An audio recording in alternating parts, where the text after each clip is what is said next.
For more, let's bring in immigration law expert Frank Symphorien-Saavedra. So, Frank, President Trump is threatening to invoke the Insurrection Act. What would that mean for the people of Minnesota? Well, it would mean that we are unleashing a military force in United States, streets. It could potentially turn into a situation where we're looking like Afghanistan or Iraq, where you have people, military personnel that are used to active combat, eliminating threats immediately with no lesser or proportional force. But we will probably see more and more instances, as we've seen in Minneapolis, where excessive force arguably is being used among our communities and among civilians. So we've been seeing a lot of instances of U.S. citizens being detained by ICE. So what rights do U.S. citizens have now? And what about permanent residents?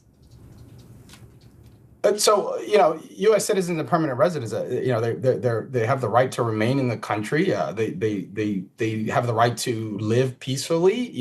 If obviously there's some of the controversy involves, immigration, U.S. citizens or permanent residents, perhaps, impact or interfering in federal investigations or federal lawful processes.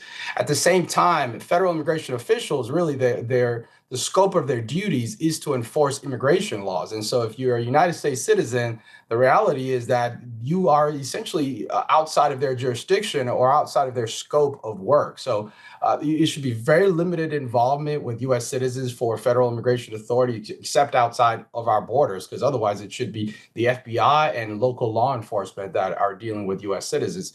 Permanent residents, it's a little bit broader, it's a little bit more. But at the same time, they're allowed to remain in the country and peacefully reside. And so unless there's some scope of that they're entering the nation's borders or there's some sort of crime that renders them subject to removal from the country because of immigration violations, for the most part, permanent residents have all the rights and to remain and live peacefully, just as U.S. citizens do.